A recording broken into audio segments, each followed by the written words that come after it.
Okay, here we are, Monday, October 30th. Thanks for joining me. Let's get right to it. We're going to be talking about a brief but fairly impressive little snow system that'll be coming through later tonight and then into early tomorrow morning. I'm thinking between the hours of 9 p.m. and 9 a.m., and more specifically between about 10 or 11 p.m. and about 3 or 4 a.m., so early morning hours. No doubt we're going to have some slick spots here from this system that's going to be rolling through. This is the moisture channel loop from outer space. We call this water vapor imagery. And what you're seeing now is that there is a twist in the atmosphere, and it's right up here north of Winnipeg and over northern North Dakota. And this system is gradually sagging south and spinning southward. And along with that system, that's our clipper, by the way, along with that system is coming some snow showers. And I'm kind of showing you what's happening up in Winnipeg. And this is pretty important because this is the activity and the, at least as far as the whether the activity is widespread or not, this is what we're going to be seeing here as this system drops south and east into Minnesota. Look at what's happening up in Winnipeg. These are snow showers. So this isn't a widespread event, but these snow showers at times are quite heavy. So I think this is the type of pattern that we are going to have later tonight, tomorrow morning over Minnesota and in our area here of the Twin Cities, Rochester, Eau Claire, Mankato areas, these scattered snow showers. And they'll be off and on, some at times heavy, at times not, as they continue to move south and east towards Minnesota. And I'm going to show you a lot more on why I expect it to be this way here as we go through this video. All right, here's the moisture in the atmosphere, precipitable water. And one of the reasons why I'm showing you this is because here's where the real good stuff is. It's down near the Gulf Coast and it's getting shunted off to the east. And as I put this into motion, you can tell the Gulf of Mexico is not open for business right now. That means that this system that is moving through is moisture starved. So whatever, and here it is. This is the little bit of moisture that it has to work with here over Minnesota and North Dakota today, and that of course moves southeast into our region tonight and tomorrow morning, but very little moisture. But this storm system is strong enough and impressive enough, the dynamics are good enough to wring this moisture out, whatever is left over here, and that's why we're going to get some snow, but it's not going to be real heavy amounts of snow. All right, here's the NAM computer model guidance showing you the jet stream. It is coming straight out of Canada now, out of Saskatchewan and Manitoba, and heading south and southeast into Minnesota and Wisconsin. It's actually pretty strong. This jet streak here surging into North Dakota and South Dakota is pretty strong.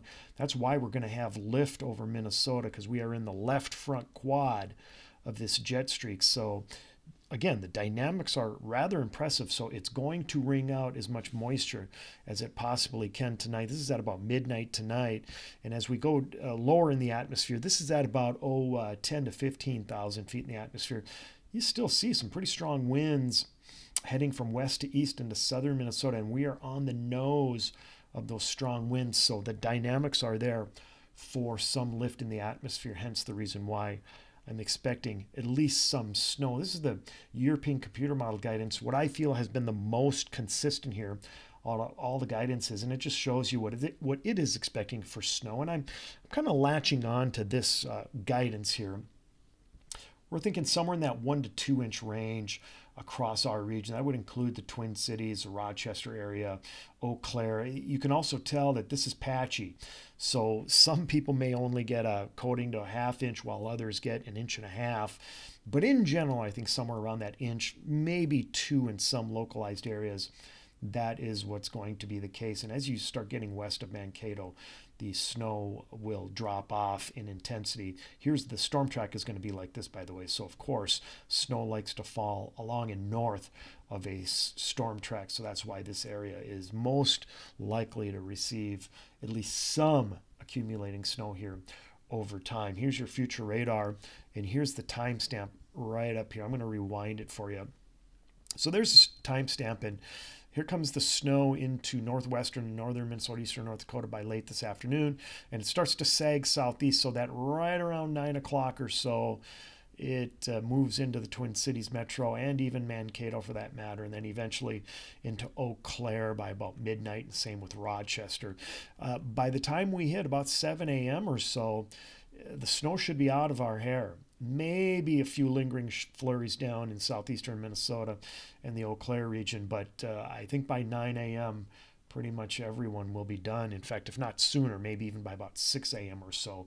But timing is really difficult. That's why I haven't sent out a timing graph for you guys, because when it comes to snow showers and timing of a clipper system that has such haphazard snow activity with it, it's really difficult to time something like this out. Here's my expectations on snow. This is going to vary greatly because of the snow shower type environment that we're going to be under. Again, these will be patches of heavier snow compared to lighter snow, but in general, along and north of the I-90 corridor, which is right about here, that's where I think an inch or so of snow is going to occur. Of course, with the blacktops, the heavily treated blacktops and heavily traveled blacktops, it probably won't accumulate to much, if at all. And then when you get into overpasses, exposed, elevated surfaces, that's where the snow is most likely to accumulate. But I think it's pretty likely that we're going to have slick conditions for pretty much everybody, at least in spots, as we get into tomorrow morning. Here, and last but not least, here's your trigger graph. There it is.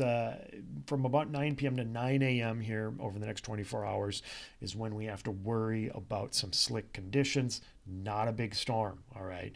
Winds pick up, though, and that is going to cause some issues, maybe even a little bit of blowing and drifting, especially out in the suburbs and rural areas. And then we start a gradual warm up to where we get temperatures to near normal by the end of the week and weekend.